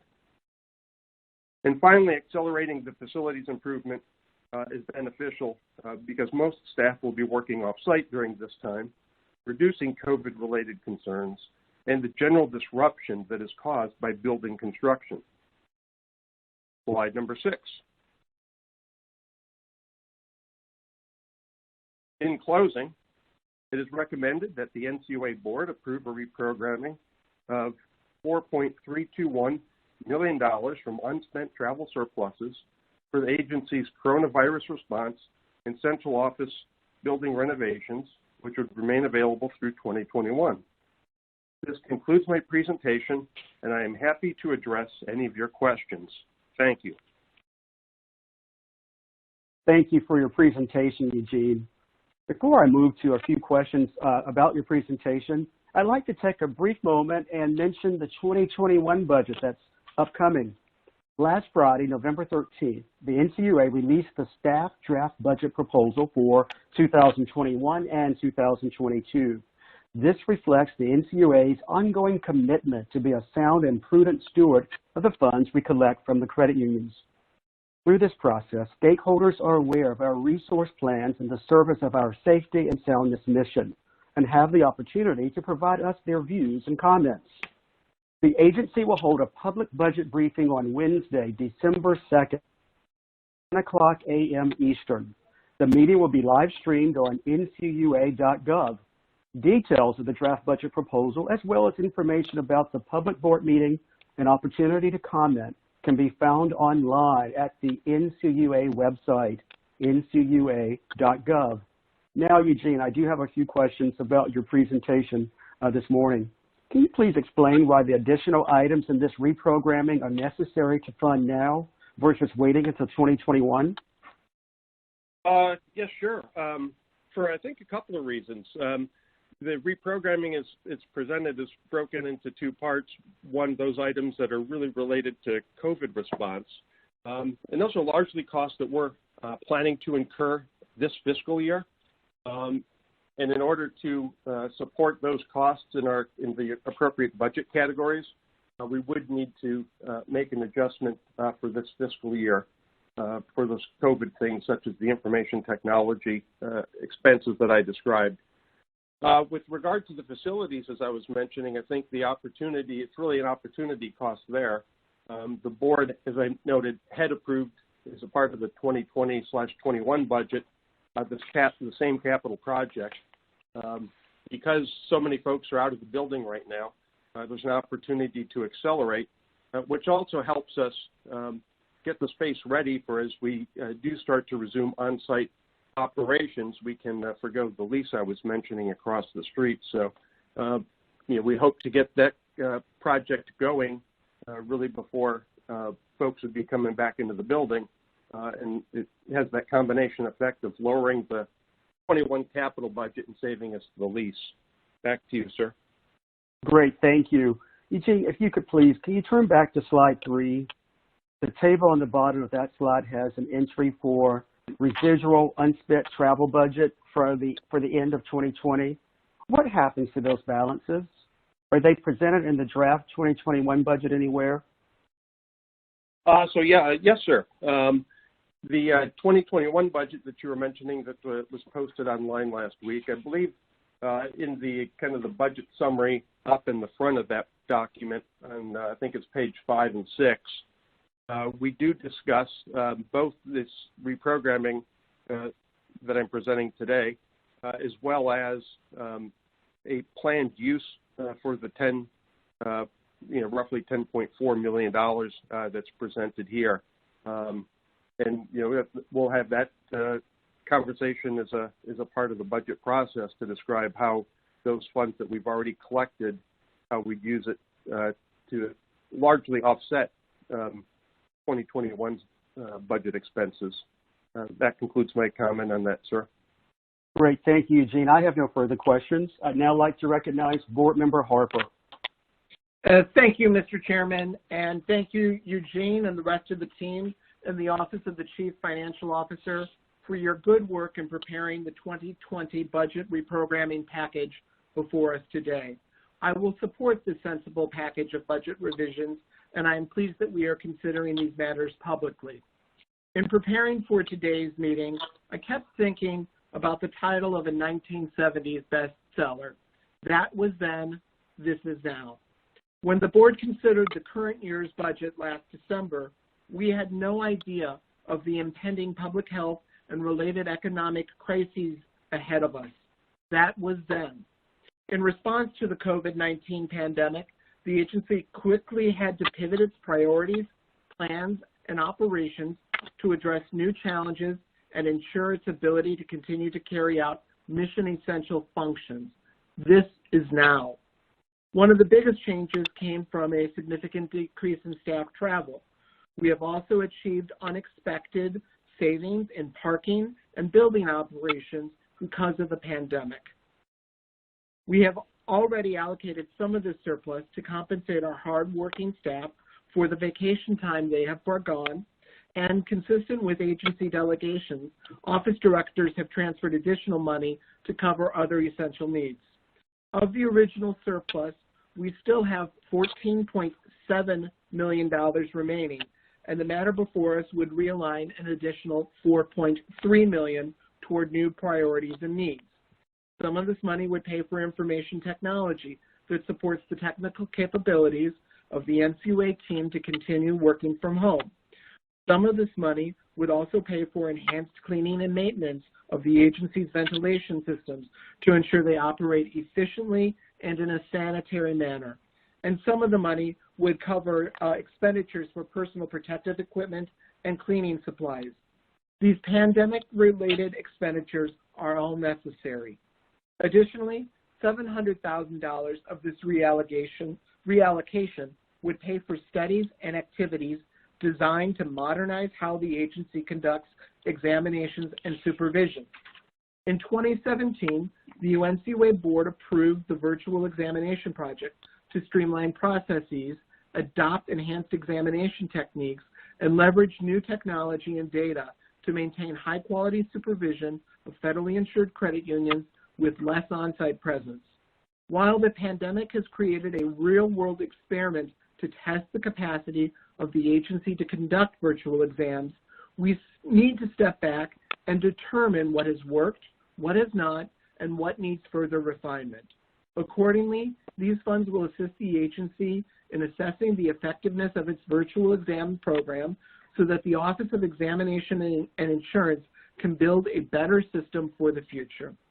Finally, the remainder of these reprogrammed funds would expedite prior plans to make prudent investments in the Ncua central office to enhance security, improve public accessibility, create additional office and meeting space, and modernize training facilities.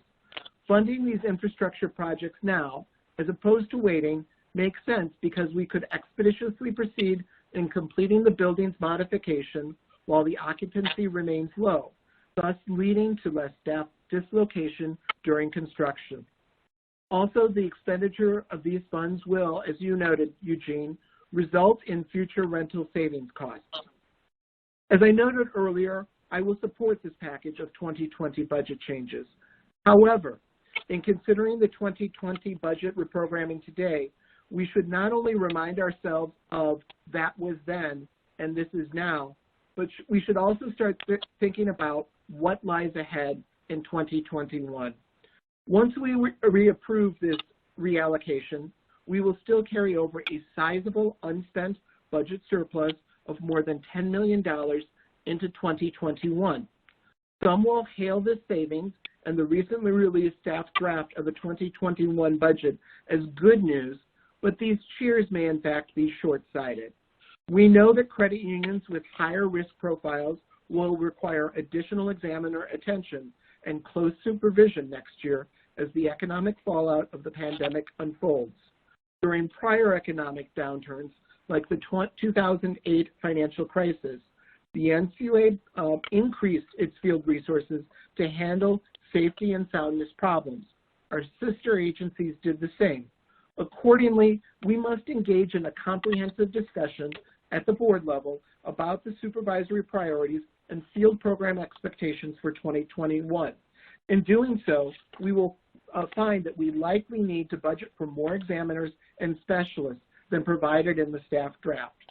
As I have previously noted, we also know that the NCUA falls short when it comes to the agency's oversight of consumer financial protection laws. Consumers, regardless of their financial provider of choice, deserve to have the same level of financial protection, yet we do not adequately assess consumer compliance management systems or even basic compliance with consumer financial protection laws in most credit unions. We also do not assign a separate consumer compliance rating in the way that other federal banking regulators and even some state credit union supervisors do. What is more, the credit union system has continued to grow and become more complex, with approximately 40 additional consumer credit unions holding in excess of $1 billion in assets than we did just 1 year ago. Better safeguard consumers' interests and ensure that the credit union system lives up to its commitment to serving members, we need to provide resources to create an effective, dedicated program for supervising compliance with consumer financial protection laws. That will require more resources than are envisioned in the current staff draft budget for 2021 and 2022. Finally, we need to transparently allocate our resources, including reconsidering what positions should be designated as overhires and how we should strategically structure our operations to achieve greater efficiencies. I look forward to engaging in these discussions with my colleagues and their staff in the coming weeks. In closing, I will support today's reprogramming action, but I will need to see changes in the 2021 budget before I can support that spending plan. Thank you, Mr. Chairman. I have no questions for staff at this time and no further comments. Thank you, Mr. Harper. I'd now like to recognize Board Member McWaters. Thank you, Mr. Chairman.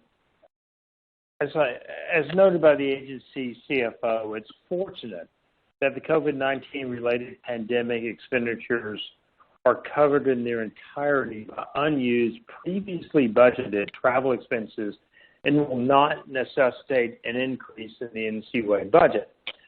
Since the budget reprogramming motion pending before the board this morning includes the allocation of $700,000 for the agency's virtual examination program, I thought it worthwhile to offer a brief recap of our progress with virtual examinations over the past 4 years. In May 2016, over 4 years ago, the Exam Flexibility Initiative Working Group was established to evaluate ways to modernize and improve the agency's examination and supervision programs. In November 2017, 3 years ago, the Ncua board approved the virtual examination project and associated resources necessary to research, develop, and implement methods to conduct off-site as many aspects of the examination and supervision program as possible. In July 2018, this report was rolled out to the Ncua staff and the credit union community. In December 2018, the Ncua retained Deloitte as an outside consultancy on virtual examinations. In January 2019, the Ncua established the Virtual Examination Working Group. And finally, in March 2020, based upon the success of the Virtual Examinations Initiative, the Ncua was able to mandate a strict off-site policy for all examiners and employees in response to the COVID-19 pandemic. By working together over the past 4 years with the goal of developing an efficient and effective protocol for conducting virtual examinations, the agency has been able to examine and supervise credit unions remotely during the COVID-19 pandemic while protecting our examiners and employees and endeavoring to maintain the safety and soundness of the National Credit Union Share Insurance Fund. It's problematic that we would have achieved these results but for the efforts of those who foresaw several years ago the benefits of virtual examinations and worked diligently to develop and implement the programs and procedures that are in effect today. I wish to thank the Ncua staff and my former colleague, Rick Metzger, and his Chief of Staff, Mike Radway, for their dedication to the novel and innovative concept of virtual examinations. Much work remains regarding our virtual examinations initiative, and I support the reprogramming of $700,000 for unused travel expenditures to that purpose.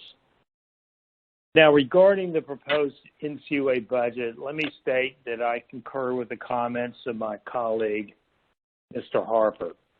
I simply cannot and will not support the staff budget as presently drafted. We should not forget that the Ncua is funded with other people's money. Specifically, it is funded by the credit union community, and as such, we should always serve as thoughtful stewards of those funds. After reviewing the proposed budget, I've noted a number of expenditures that are simply not necessary or appropriate for a safety and soundness, consumer protection, prudential regulator. Other proposals merely add a shiny, inexpensive new gloss to functions that we are already performing seamlessly within the agency. I encourage all members of the credit union community to review the proposed budget and communicate your comments and questions to the board before the public hearing and briefing on December the 2nd. In the interim, and as long as I remain on the board, I will continue to carefully review the proposed budget and identify those items that are not truly important to the operations and missions of the Ncua, as well as, let me repeat, as well as any inappropriately omitted items that are truly important to the operations and mission of the agency. Thank you, Mr. Chairman. I have no questions. Great. Thank you, Mr. McWaters. Is there a motion? Yes. I move the board approve reprogramming a total of $4,321,000 from unspent 2020 travel budget for agency coronavirus response activities and central office renovations, which shall remain available for obligation through 2021 as detailed in the board action memorandum. Is there a second to the motion? Yes, Mr. Chairman, this is Mark McWaters, and I second the motion. There is a sufficient second. All in favor say aye. Aye. Aye. Aye. Opposed say nay. Well, the ayes have it, and let the record show the motion passed 3-0. The fourth and last item on our agenda today is Proposed Rule Part 741, Appendix B, Capitalization of Interest.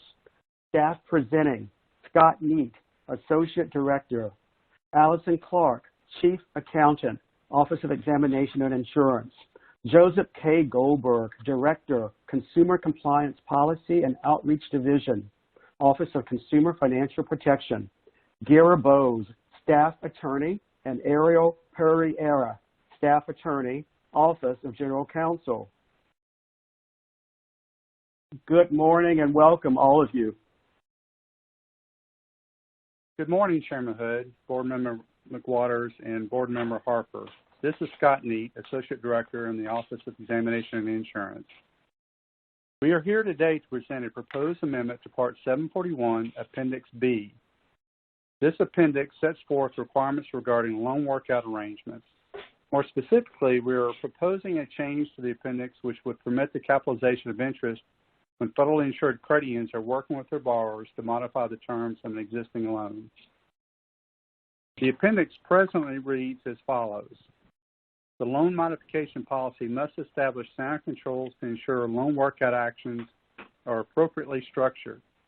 The policy must provide that in no event may the credit union authorize additional advances to finance unpaid interest and credit union fees. To provide some background, throughout the year, the Ncua and the other banking agencies have been encouraging financial institutions to work with borrowers impacted by the COVID-19 pandemic.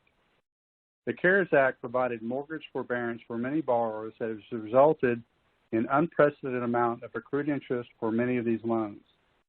As the CARES Act forbearance period is nearing its sunset, many borrowers may be unable to meet the original note terms.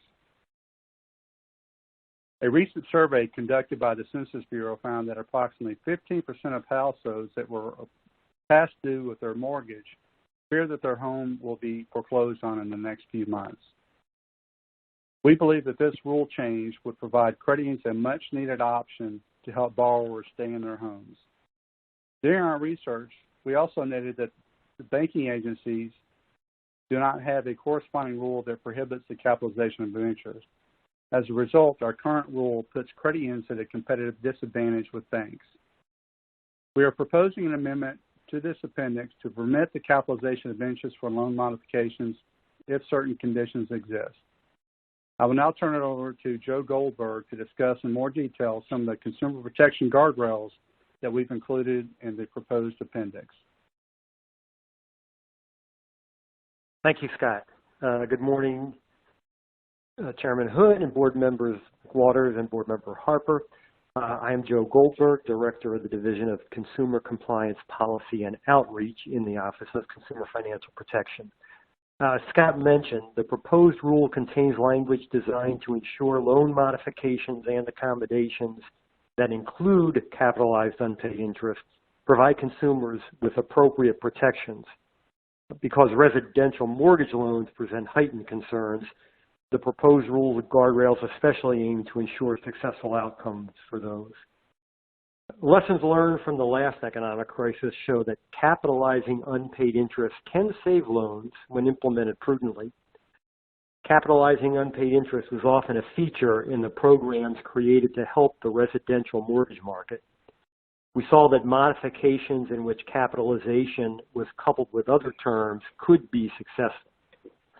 As noted in the NCUA's 2009 supervisory letter, LCU 2009-19, entitled Evaluating Residential Real Estate Mortgage Loan Modification Programs, studies by the Office of the Comptroller of the Currency, the Office of Thrift Supervision, and the FDIC indicated that the term that gave modified loans the best chance of success was lower monthly payments. So loans with capitalized interest did perform, which benefited both borrowers and lenders. I'd like to highlight some of the specific consumer protections in the proposed rule.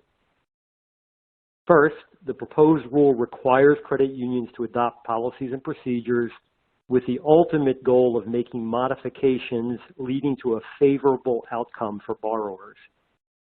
Credit unions must consider specific protections when capitalizing unpaid interest. Perhaps the most important of these is to determine that the borrower has the ability to repay the debt. The rule does not prescribe a specific method for making that determination, which provides flexibility. However, the credit union will have to maintain documentation reflecting how it made the determination, including evidence of the borrower's sources of income. Second, credit unions must comply with all applicable consumer protection laws and regulations. Among these are the Truth in Lending Act and Regulation Z, its implementing regulation, the Real Estate Settlement Procedures Act and Regulation X, and the Equal Credit Opportunity Act and Regulation B.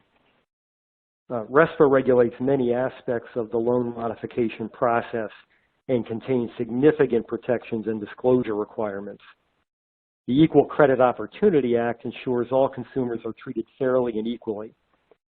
And credit unions must also comply with the Dodd-Frank Act prohibitions against the use of unfair, deceptive, or abusive acts or practices.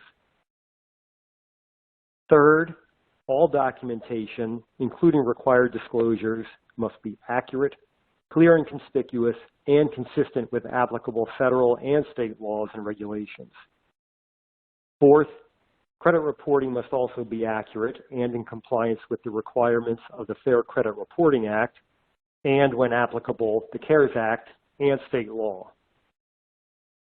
Fifth, under the policies and procedures, a credit union should consider options to permit borrowers to make missed payments at the end of their modifications to avoid delinquencies or other adverse consequences. That flexibility can help lead to favorable outcomes for consumers and reduce credit union losses. In addition to those protections, the discussion section of the proposed rule states that detrimental terms, such as those resulting in negative amortization, will not lead to favorable outcomes and should not be included in these modifications. I would also like to address one other provision of the regulation that will remain the same.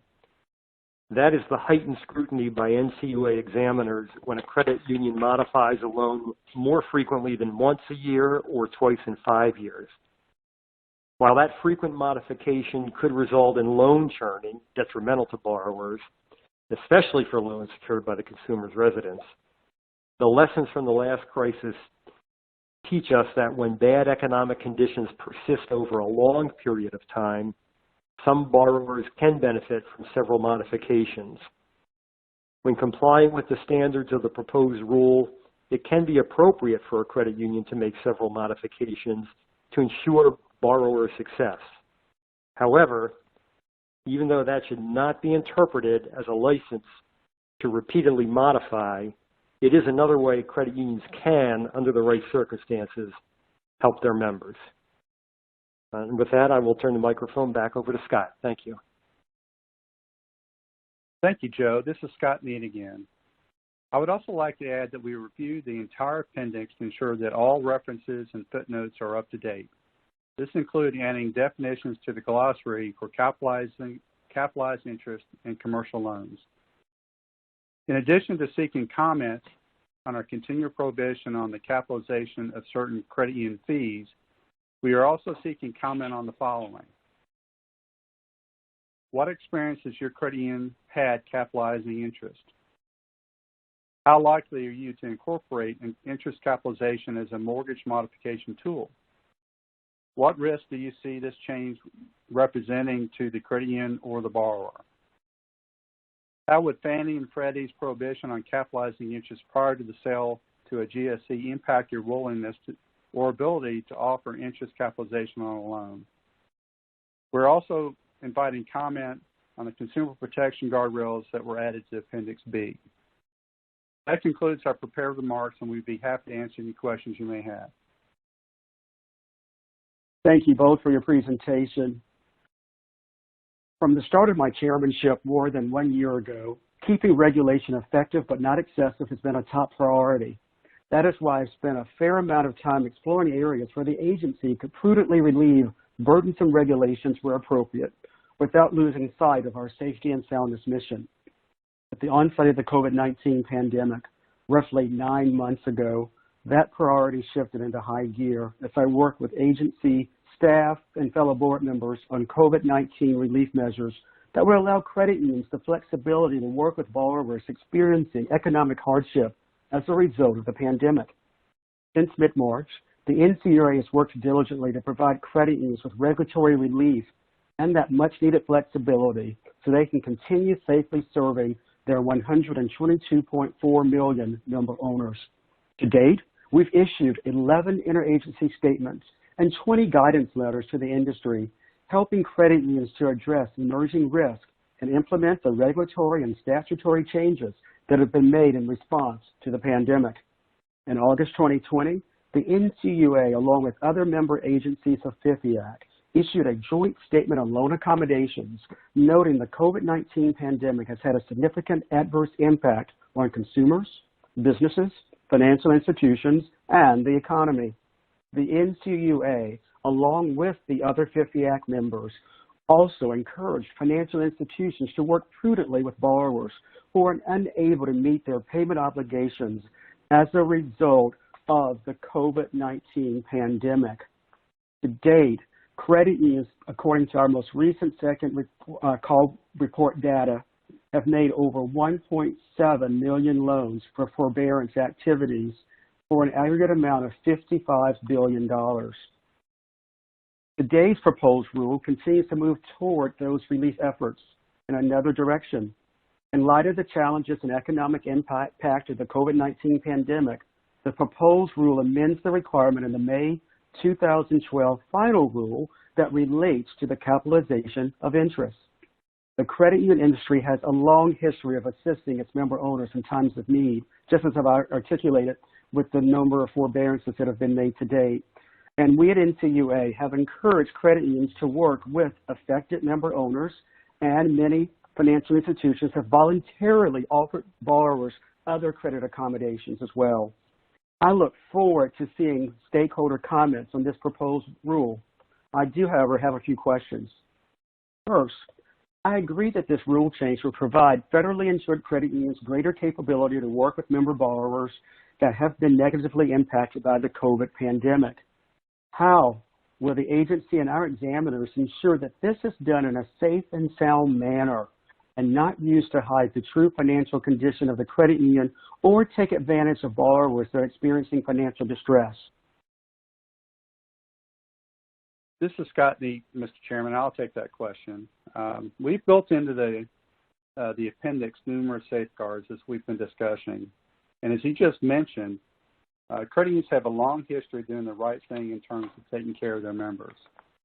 This includes having experience capitalizing interest. For example, every time a credit union offers a loan skip-a-pay or more simply advances a due date, they're in effect capitalizing interest. Also, credit unions commonly add residual unpaid loan balances, which include principal and interest, to a member's existing car loan when trading in a car to help finance the purchase of a new car. Again, this is capitalizing interest.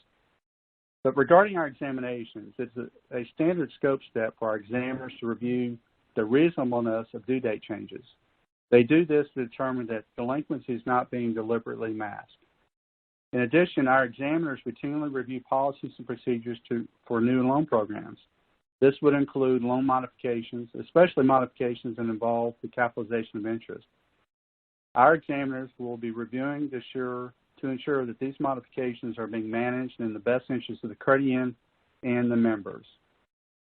Back to you, Mr. Chairman. Great, thank you. And I just have one final question. I know from a lot of my industry outreach, there's been a lot of concern over the TDR classification. Will the capitalization of interest on loans automatically result in a TDR? This is Allison Clark, the NCUA's chief accountant. I'll take that question, sir. That's a great question, Chairman Hood. And capitalizing interest into a loan in and of itself does not automatically result in a TDR designation. Let me point out that while determining which loan modifications will actually constitute a TDR is often more difficult during times of economic stress, such as what we are currently experiencing now in this pandemic, each loan that is modified will need to be evaluated against the TDR criteria in GAAP ASC 31040, as well as the credit union's own internal accounting policies before classifying the modified loan as a troubled debt restructure TDR. So to be considered a TDR, the criteria in GAAP states that a modified loan must include both first, the credit union for legal or economic reasons grants a concession to the borrower that the credit union would not otherwise consider. And two, the borrower is experiencing financial difficulty. Both of those criteria must be present for a modified loan to be considered and classified as a TDR. I would, however, like to emphasize the importance of maintaining an adequate allowance for loan and lease loss balance, regardless of whether the loan is being classified as a TDR or just a modification. Thank you. I'll return it back to you, Mr. Chairman. Thank you for that response, Allison. I really appreciate it. You all, I have no further questions. I'd now like to turn the floor over to Board Member Harper for questions. Thank you, Chairman Hood, and thank you, Scott and Joe, for your presentation on the capitalization of interest notice of proposed rulemaking. And thank you, Ariel, Gira, Allison, and Myra for your hard work on this proposal. Through that hard work and cross-agency collaboration, you have created a better, more consumer-friendly proposal for the board to consider today. For that, I am very appreciative. At its core, this proposal is really about parity, clarity, and consumer financial protection. Specifically, this proposal would give credit unions parity with banks on the treatment of capitalized interest. In addition, the Federal Housing Administration, Fannie Mae, and Freddie Mac permit the capitalization of interest, as did the HAMP program, temporarily put in place during the last financial crisis. This proposal would also provide clarity by adjusting some inconsistencies in the NCUA's regulations. And this proposal would guarantee that members' interests are safeguarded by striking a right balance between consumer financial protection and safety and soundness. I will support issuing this proposed rule for public comment because of this parity, clarity, and consumer financial protection. It is important to note that today's action is just the latest in a series that the UNCUA board has taken to address the challenges that credit unions and their members face as our country navigates a pandemic-induced economic crisis. Consumers who find themselves facing difficult times have been provided forbearance on their mortgage payments through the Coronavirus Aid, Relief, and Economic Security Act and by some states and localities. And some financial institutions have proactively and voluntarily offered similar relief. This proposal on the capitalization of interest seeks to mitigate the potential financial challenges that consumers and credit unions will face when these forbearance periods end. Specifically, the proposal would remove the prohibition on credit unions from capitalizing interest on loan modifications while maintaining the important prohibition on a credit union capitalizing credit union fees and commissions. Advancing interest, coupled with other loan modification options that are beneficial to the consumer, may avert the need for other actions that would be more harmful to borrowers and costly to credit unions.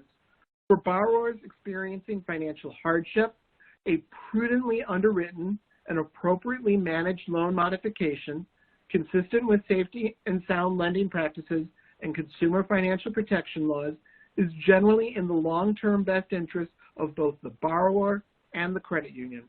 Such modifications may allow borrowers to remain in their homes, as well as to help minimize the costs of default and foreclosure for the credit union.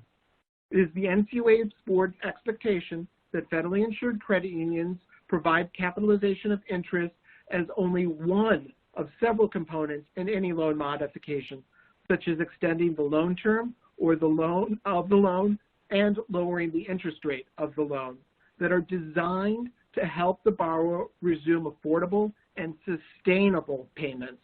Additionally, the proposed rule would establish documentation requirements to ensure that the addition of unpaid interest to the principal balance of a mortgage would not hinder the borrower's ability to become current on the loan. The proposed change would apply to workouts of all types of member loans, including commercial and business loans. I would like to take a moment to thank Chairman Hood and Board Member McWaters for agreeing to include several consumer protection measures that I requested in the final version of the proposal. In my view, it is important to underscore that the best interest of the borrower prohibits predatory lending practices such as terms with negative amortizations. I appreciate having this idea plainly spelled out in the proposal. And in those cases where state law applies and it is more stringent, the NCUA board expects credit unions to comply with state consumer financial protection laws. In other words, this rulemaking should be viewed as a regulatory floor, not a ceiling. Overall, the additional consumer guardrails, which include assessing a consumer's ability to repay, providing consumers with the appropriate disclosures on the cost of the loan modification, making sure that any workouts are based on affordable and sustainable payments, and limiting the number of loan modifications, move this proposal in the right direction to gain my support. In closing, I encourage all stakeholders to review this proposal and provide their comments within the 60-day comment period. Our rulemaking process is made stronger when we receive a diversity of views, including the comments of lenders, consumer advocates, trade groups, and other interested parties. Thank you, Mr. Chairman. I have no questions for staff and no further comments. Great. Thank you, Mr. Harper. I now would like to recognize Board Member McWaters. Thank you, Mr. Chairman. I will support this proposal, and I have no questions. Thank you, sir. Is there a motion? Yes, Mr. Chairman, this is Mark McWaters. I move that the board approve proposed rule, Part 741, Appendix B of the NCUA's Rules and Regulations for a 60-day comment period as attached to the board action memorandum. Is there a second to the motion? Yes, this is Board Member Harper, and I second the motion. There is a sufficient second. All in favor say aye. Aye. Aye. All opposed say nay. The ayes have it, and let the record show the motion passed 3-0. Thank you. This is the end of our agenda today, but before we adjourn, I would like to take this time to wish all of you and your families a happy and safe Thanksgiving holiday next week. There being no further business, we are hereby adjourned. Thank you.